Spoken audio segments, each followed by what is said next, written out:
and 4,000 spectators. "Where," he asked his listeners, "shall I begin in opening to your view a character throughout sublime?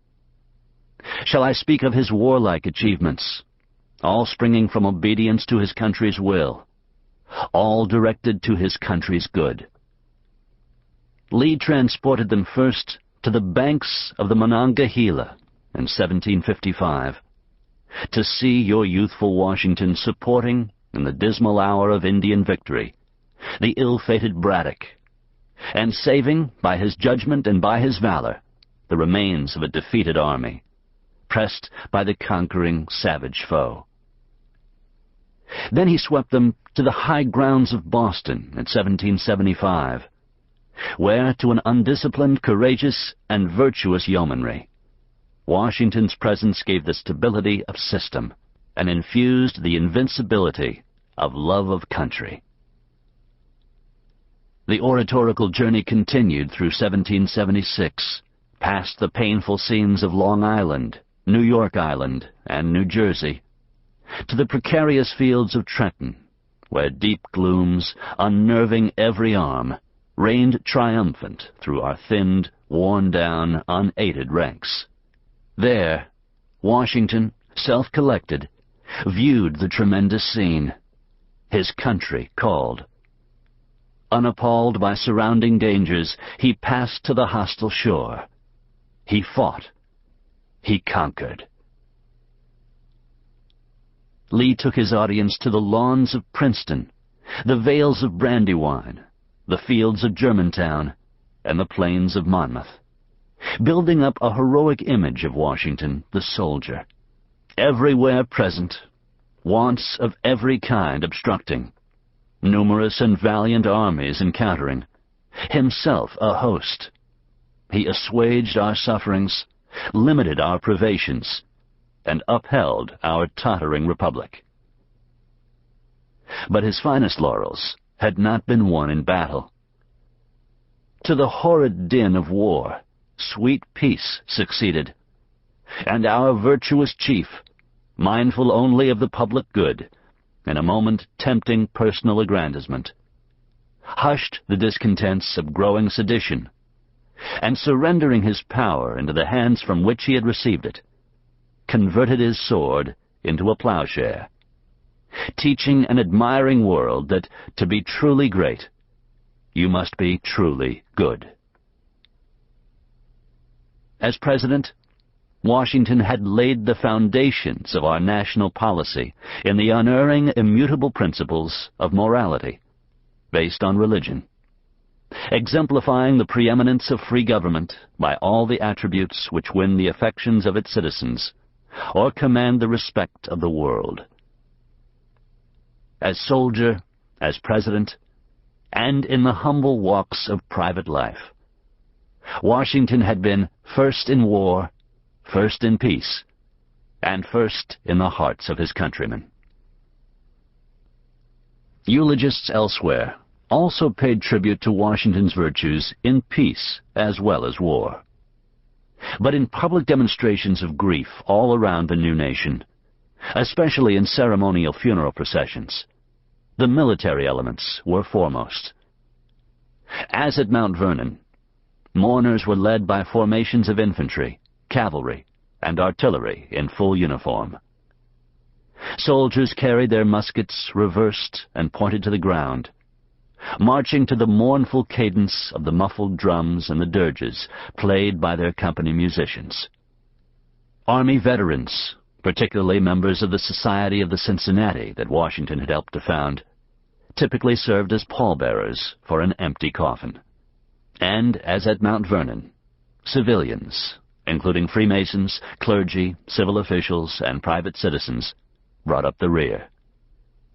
Graveside services usually were accompanied by salutes of cannon and musketry, and followed by the erection of martial monuments, before which sentries were placed. The mourning ceremonies were militaristic, partly because Washington died while serving as commander-in-chief of the army during an undeclared war with France.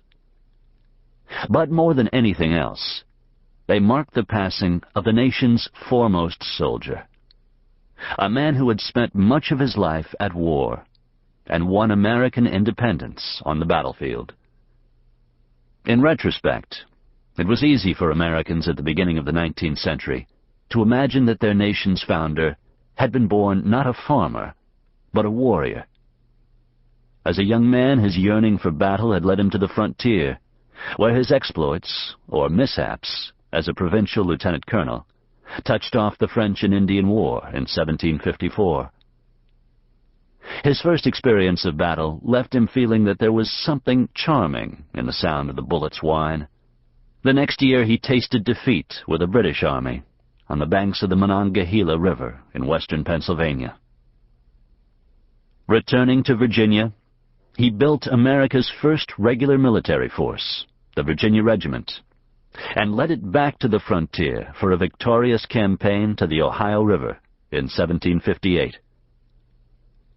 As the French and Indian War ended, Washington returned home to Virginia and a political career in the House of Burgesses, only to re-enter military life in 1775 as Commander-in-Chief of the Continental Army. Then, during the 9 years of the Revolutionary War, he led the army through battle and, what was often worse, the privations of camp, to victory. Wherever his true greatness actually lay, it was to his career as a soldier that people usually turned to remember Washington for the first century and a half after his death. Washington's early biographers focused almost exclusively on his military exploits.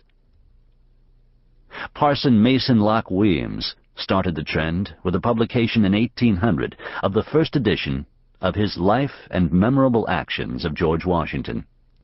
An expert storyteller, Weems didn't just recount the cherry tree myth, but expounded on Washington's wartime accomplishments and imagined Napoleon sighing at his military brilliance. He also popularized earlier comparisons of Washington to Cincinnatus, a legendary Roman general who had saved his country and then renounced power to become a simple citizen.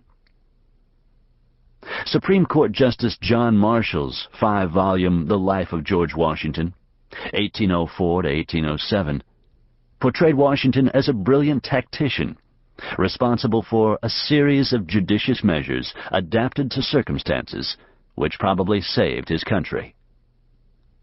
And another prominent 19th century biographer, the writer Washington Irving, placed General George Washington firmly in the heroic mold. Washington's military life continued to fascinate as America entered the 20th century. General Henry B. Carrington's Washington the Soldier, 1898 and 99, and Thomas G. Frothingham's Washington, Commander-in-Chief, 1930, employed the same heroic but one-dimensional images that had prevailed in the 19th century. Washington standing proudly in the prow of a longboat, crossing the Delaware. Washington on horseback, leading his troops into battle. Washington kneeling in the snow at Valley Forge, praying for deliverance. Washington as Fabius, the crafty Roman general who had worn down Hannibal as he wore down the British by avoiding battle until the moment was right. Yet now there were also critics.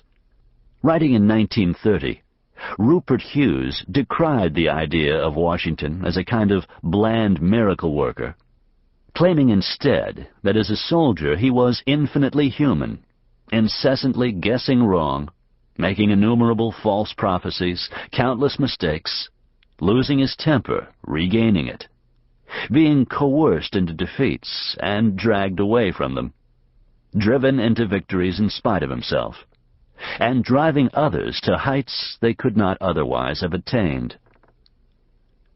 Other writers picked up on Hughes's lead and dismantled 100 years of legend to uncover a man who was shockingly temperamental, stubborn, impatient, and even foolish.